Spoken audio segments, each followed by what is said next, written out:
Welcome to Vice and Easy, your podcast for all things Miami Vice, with your host, Marina. Hello and welcome back to Vice and Easy. Thank you again for joining me, for all your likes, all the new subscribers, all the action on social media. Again, you can find me everywhere at social media at Vice and Easy Podcast.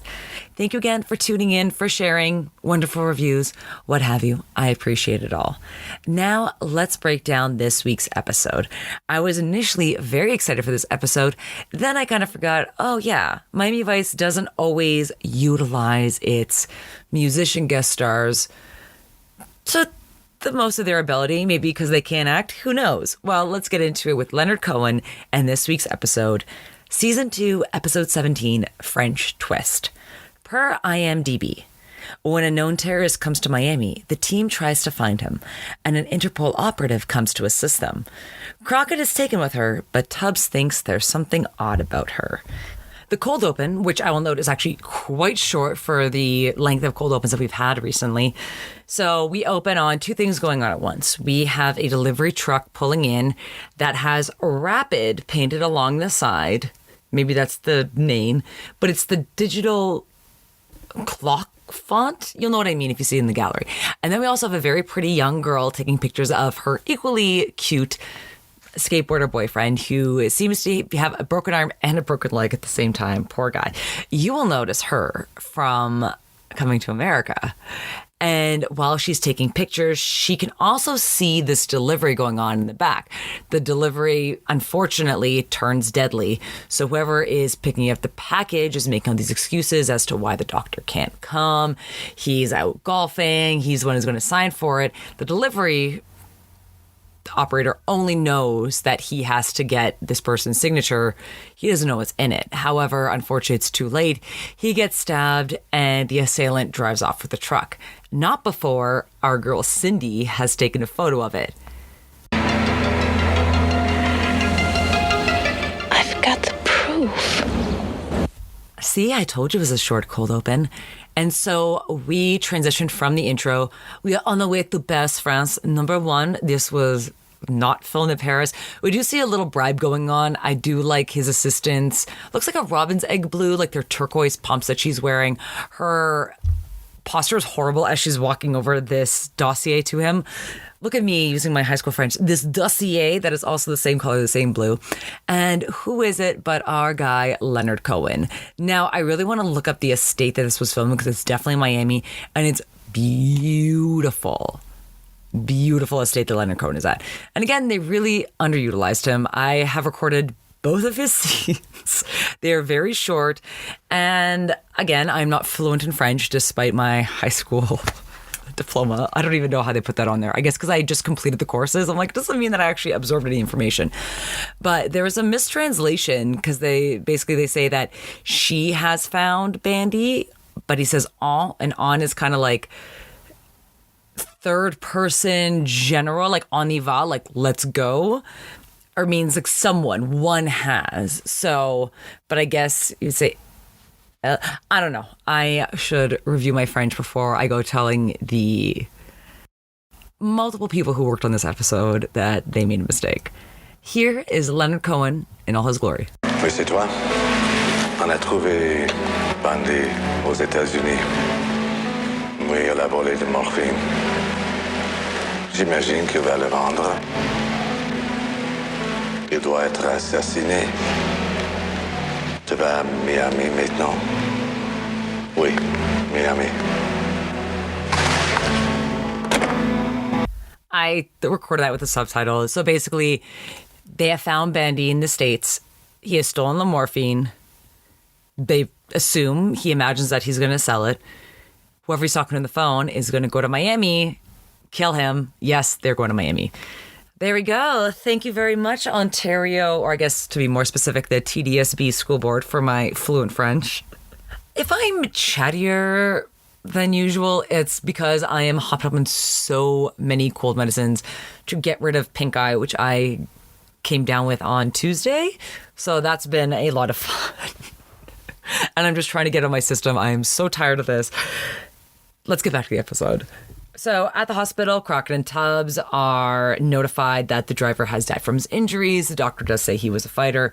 Then when they're about to walk to the elevator, they see the newspaper. I took a clip of this newspaper because I love reading fake newspaper stories that like the props department has to write, because I think that would be like a really fun assignment, just kind of like write gibberish, but you can't really write gibberish in case, I thought it'd be pure gibberish because of 1985, that they wouldn't have to really, make it coherent. But they actually it looks like they're talking about an earthquake or a hurricane, but they won't say what it is when they're talking about injuries and people who've passed away in this accident. So very curious to see where the props team is going with this. But surprise, surprise, Cindy, the girl who's the only witness to this, her picture is right on page 1. Not a great move for this poor girl. Obviously, Crockett and Tubbs are going to do all they can to protect her, but now we see Cindy, she's at the precinct, and she's going over a book of mugshots. She's tired of looking at it. She makes a quip to Trudy that these pictures are going to give her nightmares.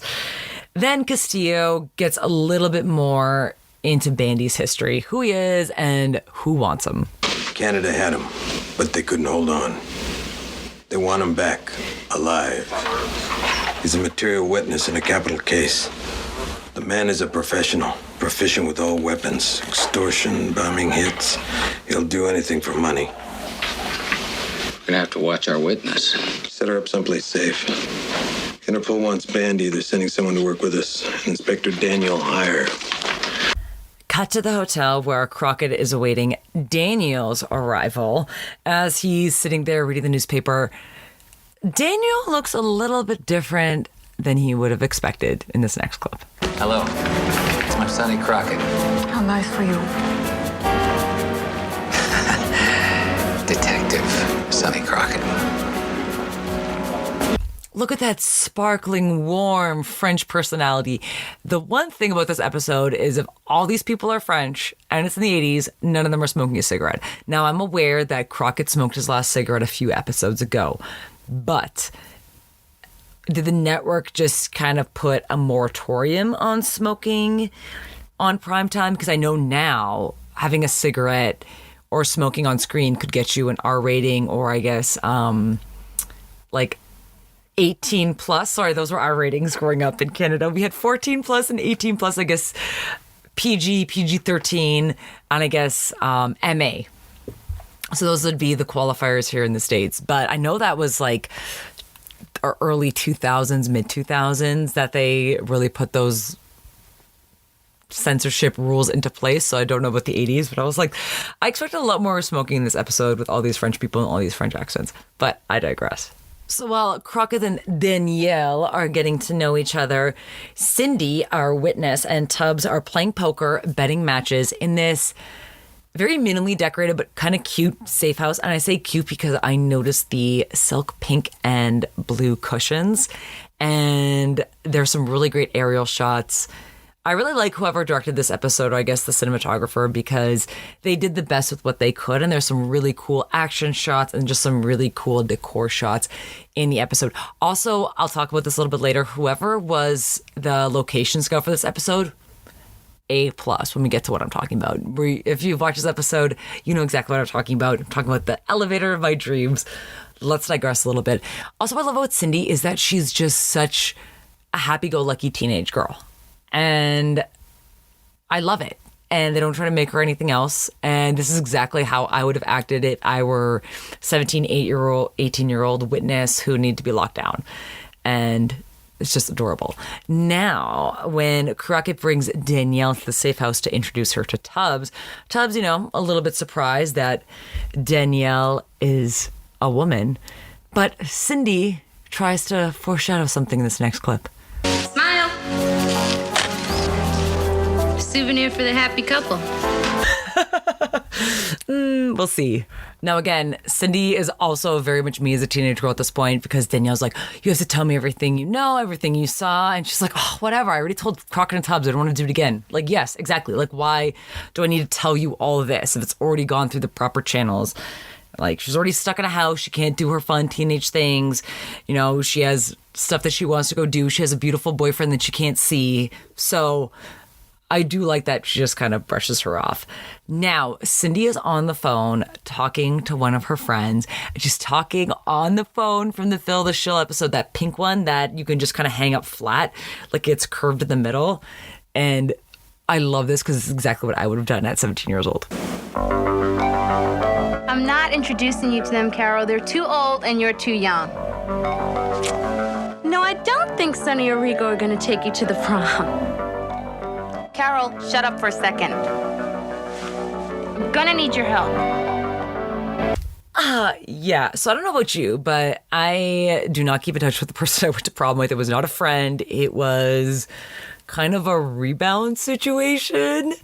And so I don't have like those lovely pictures or memories. I didn't really have a lot of my friends in my graduating class. Most of my friends were older.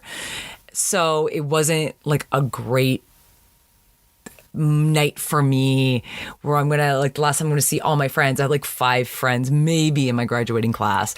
So I basically went because I already had this really beautiful dress that I bought in Las Vegas and brought back to Toronto. So nothing was going to stop me from wearing that dress. That's basically the only reason I went to prom, because I did look beautiful. But it's just, yeah, I just don't have those memories. But like, oh my God, imagine if I went with someone who looked like Don Johnson or Philip Michael Thomas. Whew, I would have like had that picture everywhere. That would have just been like pictures of my car, pictures at work, just to this day in my mid-30s, just here's me at prom with Don Johnson. Imagine. Just imagine. I think they have an age limit now. Like, you can't invite guys that are like older than 20 to your prom, which fair.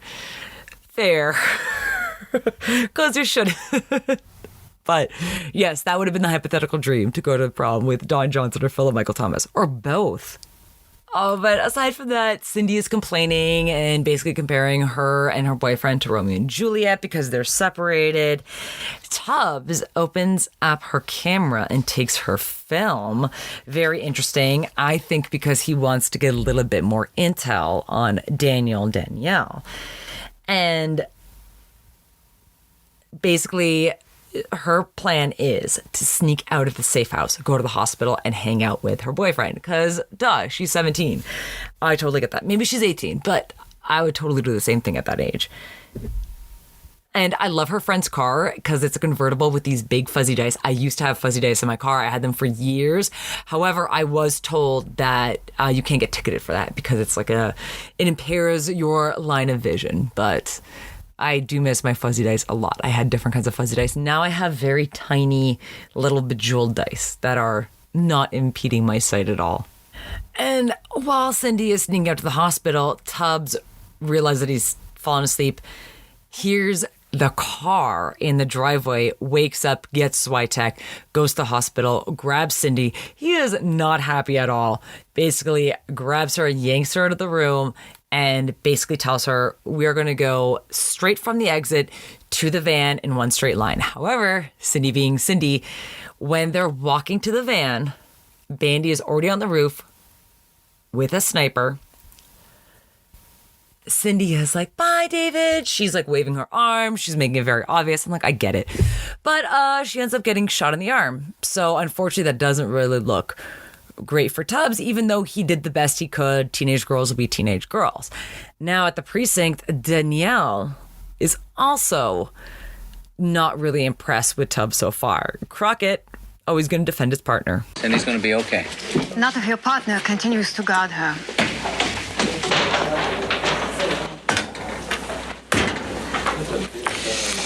If you got something to say about my partner, don't. The girl is a wild card. Alors, she is also our connection to Bundy. We must do whatever we can to keep her alive. Oh, major plot point I totally forgot to tell you about. So the reason that Bandy knew that Cindy was coming to the hospital was because he had snuck in as a serviceman and tapped his phone line. So Bandy is clearly as skilled as they say, and that he is proficient, he knows what he wants, and he is highly skilled and highly trained. Now we're going to change locations to one of my favorite sets not even sets, one of my favorite locations of Miami Vice ever, ever, ever. If anybody has been to this hotel recently, please let me know how it looks on the inside. I was trying to get pictures from the website, trying to get pictures from Google, and I could only really get pictures of the room and the outside, but it's the Mayfair Hotel and Garden. And this is where Sunny is walking Danielle back to her hotel room. And the decor is out of this world. It looks so beautiful. It's so cool because basically the hotel, all the rooms, the doors face the courtyard, and it's just like super lush, super green. The doors are really ornately carved. There's a giant, not really a doorknob, but like a knocker on the door. And I think they're setting this up for sexual tension, but this whole conversation just like made me roll my eyes. Next clip. And Bandy. Who knows? We could get lucky. What does luck have to do with it? What the hell's your problem, lady? Bandy is my problem. Yeah, well, you could use some charm lessons. And are you going to give them to me?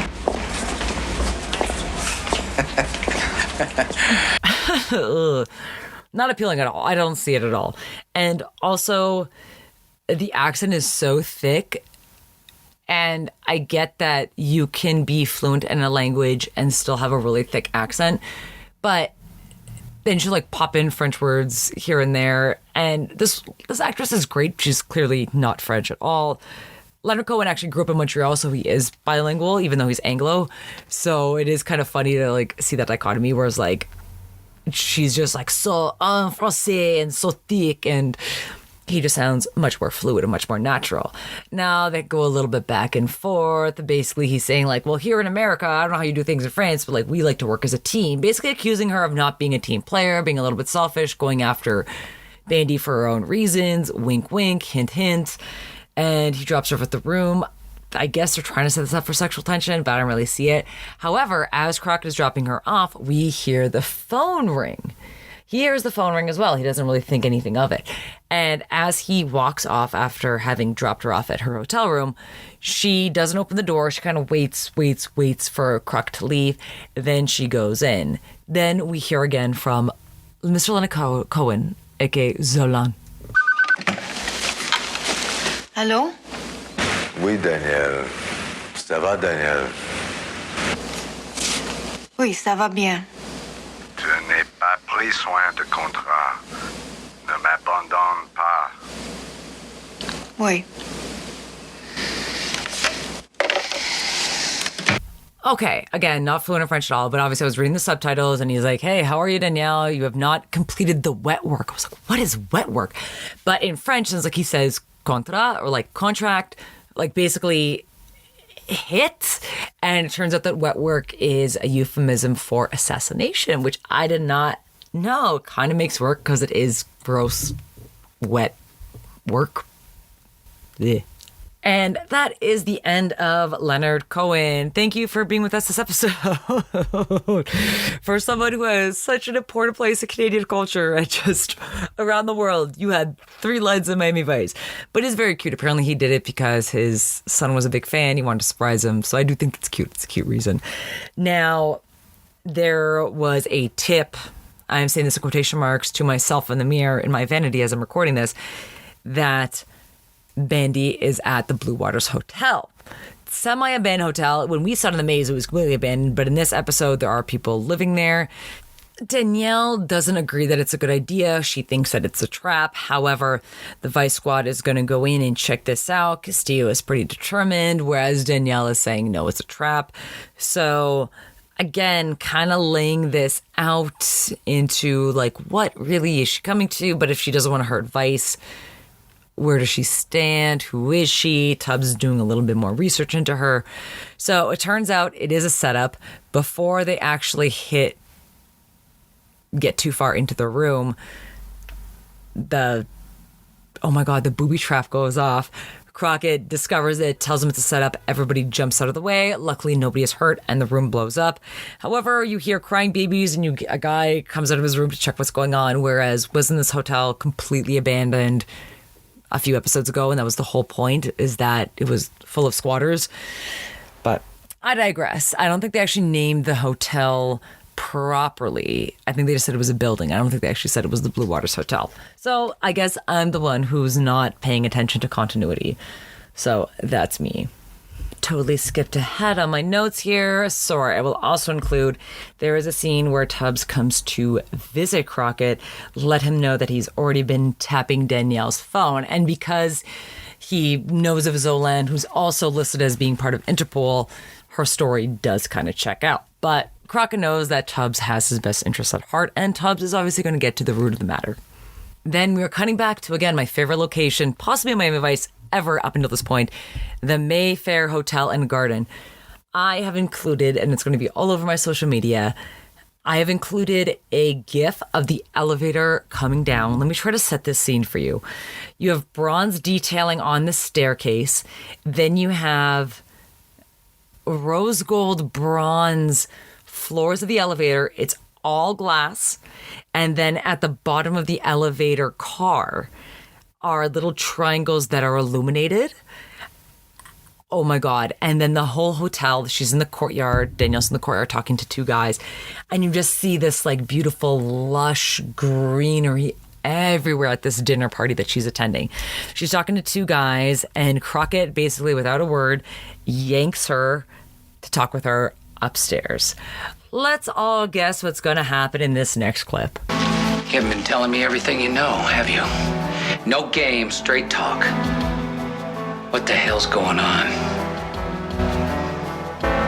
You knew what was coming down, didn't you? An educated guess, Crockett. I tried to warn you. Well, you could have damn well been a little more emphatic. And you could have listened a little bit better. Oh, surprise, surprise. Sexual tensions in the air as Crockett about to have relations with a woman who does not have his best interest at heart.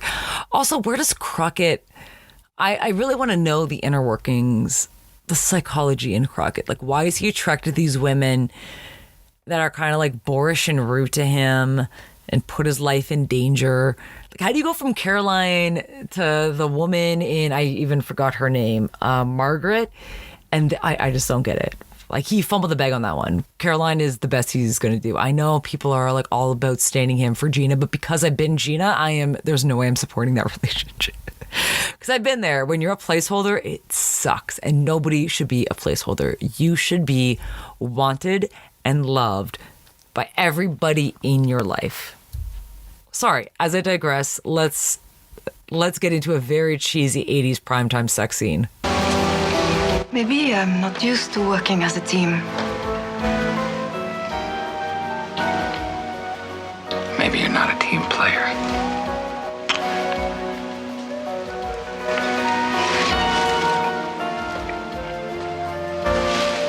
Got the small talk, Crockett.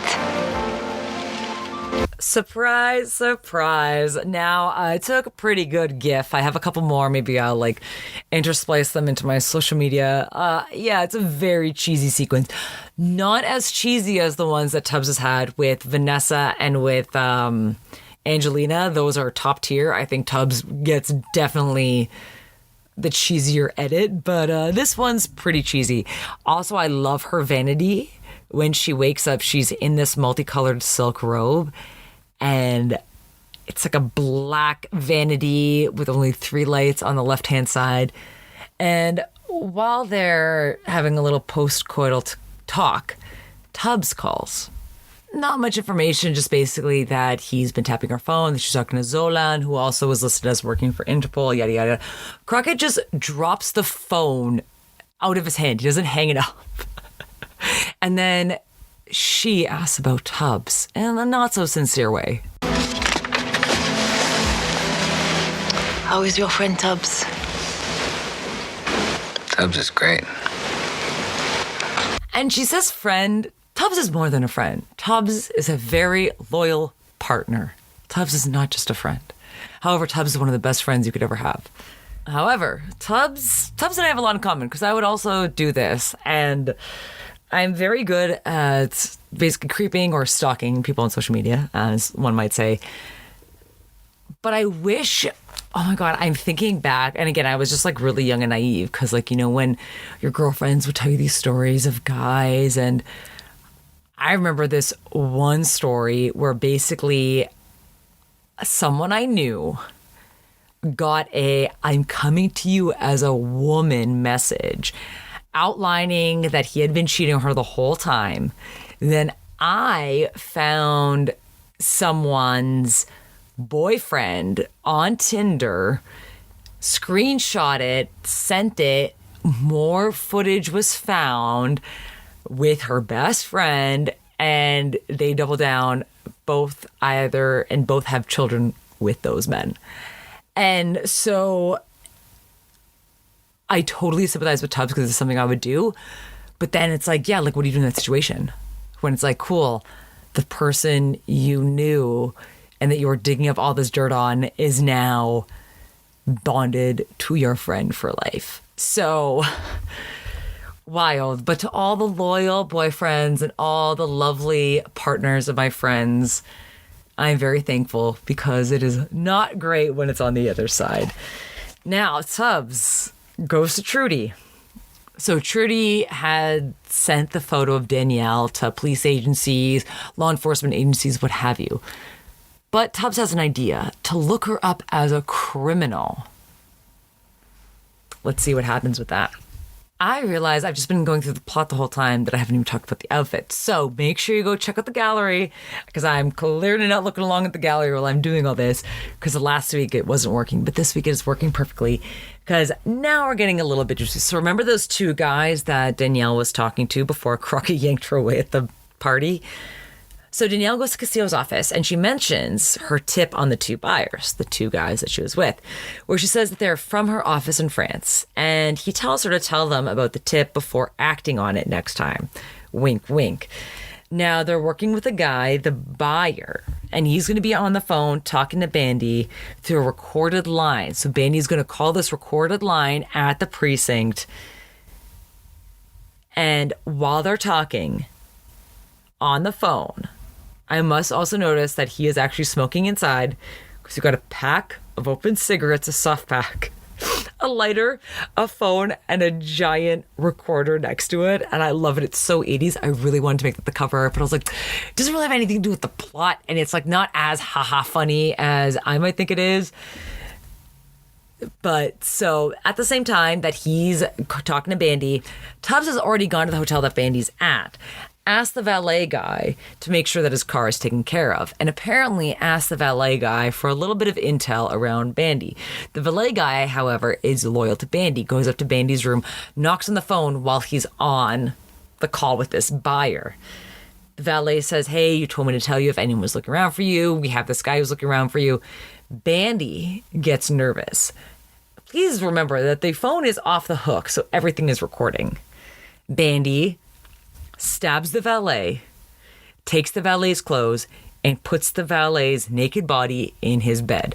So by the time that Tubbs goes up to the room, Tubbs pulls the gun on, unfortunately, the dead valet kid lying in the bed, and that's when he hears Crockett on the phone and picks it up. So after that scene, Crockett and Tubbs meet in the bathroom of what I'm assuming is OCB. Tubbs has some more news for Crockett. You got a tip? Guess where? Danielle got a call from her boss, Manzola. He told her where he thought Bandy might be. Hotel and room number.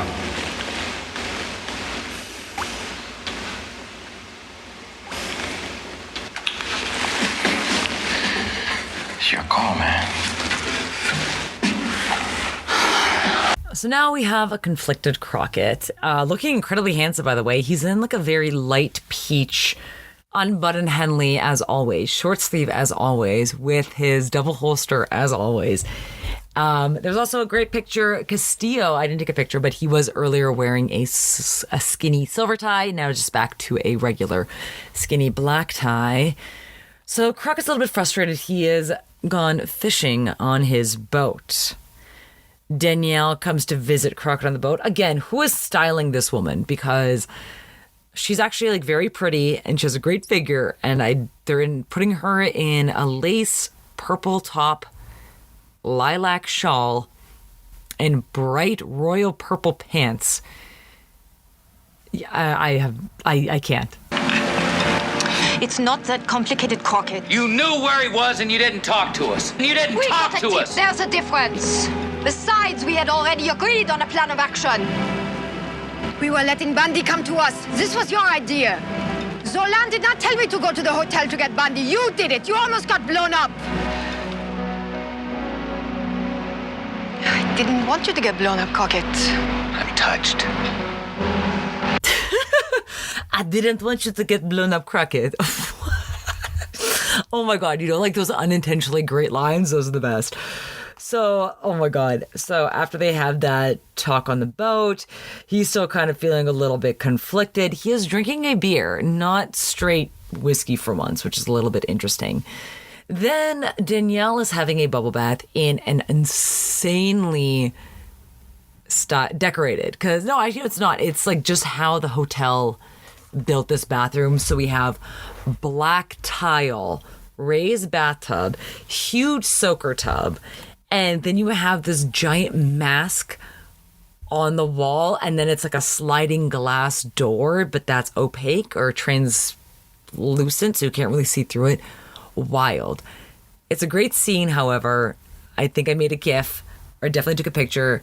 So she's listening to Who's Zooming Who for like 5 seconds before Tubbs comes into the bathroom and to confront her in this next scene.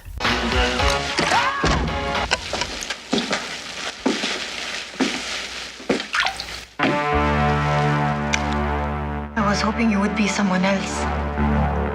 Your partner. Wow. I don't know, if I was confronted in a bathtub, I would be a little bit more on edge because you're so vulnerable. I don't know, but I just thought that was really funny. And Tubbs, again, is looking out for Crockett in his best interest, and he's not having this anymore. Basically, he tells her that he knows what's really up with her. He knows her true identity and tells her to get lost, or that he'll leak it all to the press and blow her cover/covers. Wink, wink. But again, please go to the gallery and look at the decor for this scene. It is wild. Then we go back to the precinct, because remember that call, that morphine dealer that was making that deal with Bandy, and then Bandy's call kind of got interrupted by the valet he ended up killing. Well, Bandy actually calls back. He calls back the recorded line, sets up time and place for the meet. Now, this is when Tubbs lets Crockett know what's really going on with Danielle. Tubbs delivers the news to Crockett.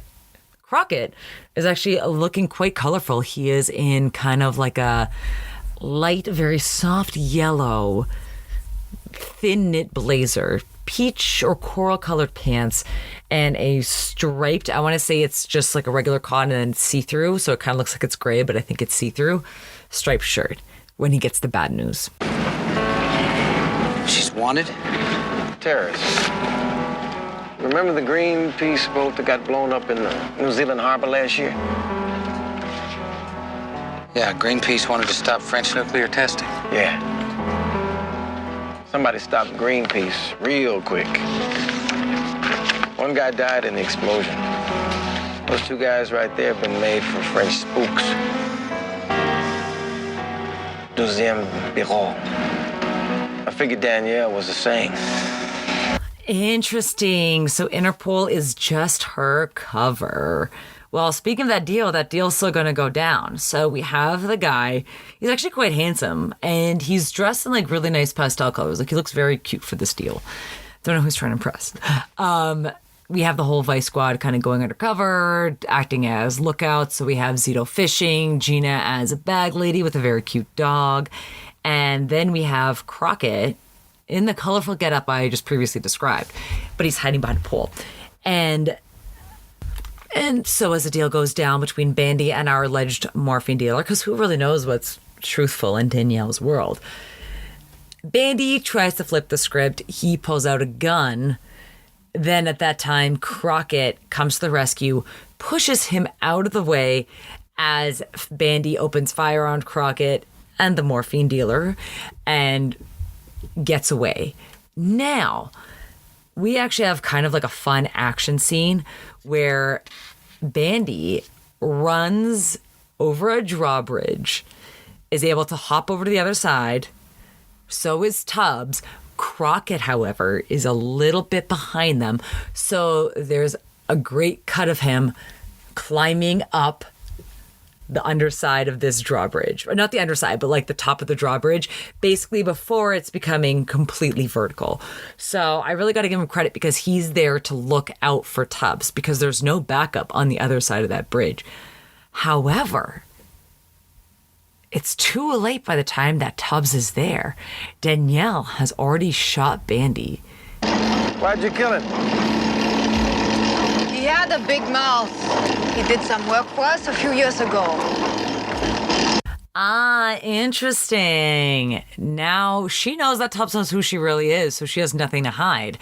But do we really think that things are just going to wrap up that neatly in Miami Vice? Of course not. You have a big mouth, Tubbs. You told me so yourself.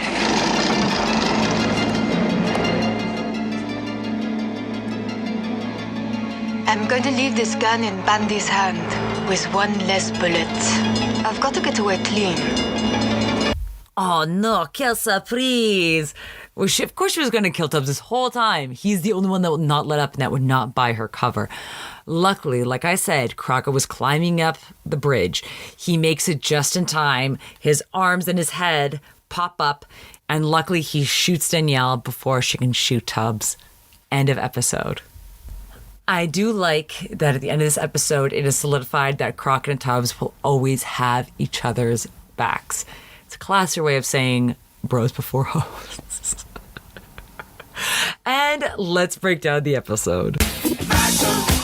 All right. Now, in this episode, unlucky in love, but lucky in fashion, Mr. James Sonny Crockett wins. I really like the sky blue blazer with, it appears to be a crew neck shirt with the collar cut off, and it seems to possibly be like a very, very, very light lilac or lavender color. He just looks amazing in it, as always. And the best dressed woman. Again, we don't really see a lot of Trudy in this episode. We only see Gina undercover as the bag lady. French lady, I do not know who is styling her, but I guess, they're like, if she's playing a terrorist in this episode, she's not going to get styled to the nines. My vote's going to go for Cindy because I really like that tube top with the pink belt and the white pants when she sneaks off to see her boyfriend in the hospital. Just very cute, very youthful.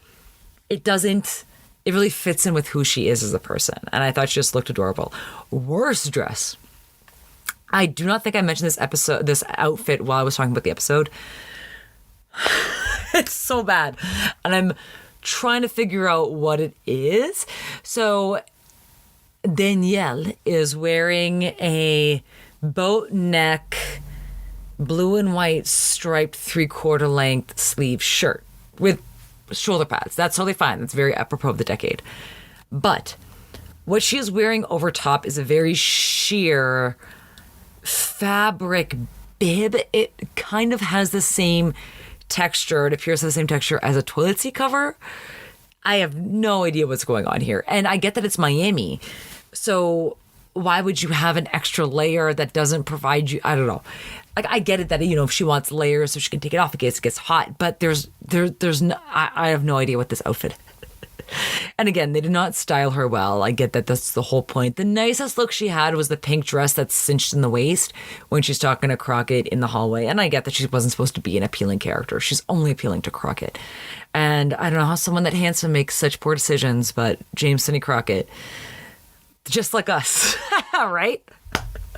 I too also make dumb decisions at my own behest. Now, best decor. Naturally, I'm going to give it to the hammock or a hammock at the Mayfair Hotel and Garden. I cannot get over that elevator. I cannot get over all the lush greenery and the lights at this party before Crockett yanks Danielle away. And then that is also tied with the bathroom, because this shot you have purple walls, you have the sliding door that are a little bit translucent that are painted. Then you have this mask in the middle with dark red lipstick, and then you have the black tile with the checkered tile on the floor. It is just amazing. Amazing. And now let's do music. Music is very easy this episode because basically we got some Jan Hammer, most notably Candy, my favorite, and then Who's Zooming Who by Aretha Franklin for maybe 4 seconds before Danielle turns it off. in the bathtub. But I'm going to give it to Candy because that song just really reminds me of Candy and her persona. And I really like that she and Cindy are just gregarious, happy-go-lucky. Well, not always happy-go-lucky, but they just have like such warm, welcoming, fun personalities that you really want to see more of them. Like I wish we'd gotten more of Cindy in this episode. Now, I'm not going to call this Vice Tea because I don't really have a lot of Vice Tea on any of the guest stars. I thought there'd be more on Leonard Cohen, but again, he's very much a Canadian icon. In Montreal, there is a building with a giant mural with him. So when I went last year in 2022, and I believe he passed away in 2016. So it's been quite a few years since his passing. And he's just a very important figure in Canadian history, Canadian music. And it's funny. So I remember I was watching the OC. This was years ago. And Hallelujah. And I believe it's his, maybe it's Jeff Buckley's. Let me look this up before. I'm going to say it's Jeff Buckley's because it's the OC. But I remember there's this kind of montage at the end of, I want to say it's the end of season 1 where they play Hallelujah. I was howling of laughter, but like it, when you're a teenager, that's how everything feels. Everything feels so strong. And it's funny, I'm not the biggest fan of Hallelujah. Now, before you all come after me, love my CanCon. I'm very much supportive of CanCon. But you know when someone specific ruins a song for you? Yeah. So someone specific had ruined that song for me. Not like playing it like a love letter to me, but basically, I basically had to hear this when I would see this person perform, and multiple times. And again, great voice, what have you. It wasn't that. It was just, you know, a little repetitive. So I guess my favorite song of Leonard Cohen's would be Everybody Knows, which is also somewhat ruined for me because there's this Canadian movie called Exotica. It is not a fun, exotic thriller at all. It is an incredibly crushing picture of despair and betrayal. And there's a girl at the club who dances to Everybody Knows by Leonard Cohen. And that is also, in the context of this film, incredibly heartbreaking, but it's a very catchy song. And I remember one of the DJs at work recently played. I was like, whoa, what? Like, just kind of like pulled out of nowhere. And I was very impressed because it actually felt like it flowed with his entire set. But again, Leonard Cohen, actually, if you're living in Toronto or in the GTA, he has an exhibit on, or sorry, the late Leonard Cohen. There is an exhibit of the late Leonard Cohen's artwork, and there was recently a book released of more of his poetry and his lyrics and his journal entries. So definitely, if you're in the Toronto region or anyone can pick up this book and learn a little bit more about Leonard Cohen. Aside from that, other guest stars, we have Sherry Headley. She was in Coming to America. And again, she's just as cute and charming in Coming to America as well. And then it is Lisa. What is her name? It is Lisa. Oh my God, I just had it open. Lisa Ackhorn. Of course, she is not French, like I said, but she's actually a very talented actress. She studied at the Royal Academy of Dramatic Arts in the UK. She actually briefly studied at Queen's University in Kingston, Ontario, my mother's alma mater. So quite a bright girl and very talented, did a lot of theater and stage work as well, but she did do a lot of TV just to kind of supplement her income while she was raising her daughter in Los Angeles, which I thought was cool as I found in my studies. And then the boyfriend, the one healing up at the hospital, Cameron Arnett, all of his credits, and I'm not trying, let me say this the most polite way I can. I have a feeling they're Christian movies or they're Hallmark movies because he has a lot of credits on his IMDb, but I do not recognize a single title in there. But hey, man's go to work, respect. And as we wrap up this episode of Vice and Easy, breaking down season 2, episode 18, French Twist, I want to thank you all for listening, for subscribing, for liking, for telling your friends, for telling people that aren't even your friends yet. It all really makes it worthwhile. And fortunately, because Miami Vice is not streaming currently in any country in the world that I can find, we really want to keep the memory of this show alive, and it means a lot. So thank you for subscribing, for liking, for following me on everything Vice and Easy. You can catch my podcast wherever you get your podcasts, Spotify, Apple, Stitcher, YouTube, wherever you like. Now, let's end this episode with my favorite quote of the episode, and I'll see you next week. I didn't want you to get blown up, Crockett. I'm touched. Oh, man. And as always... Hey, man, Miami Vice is #1 new show.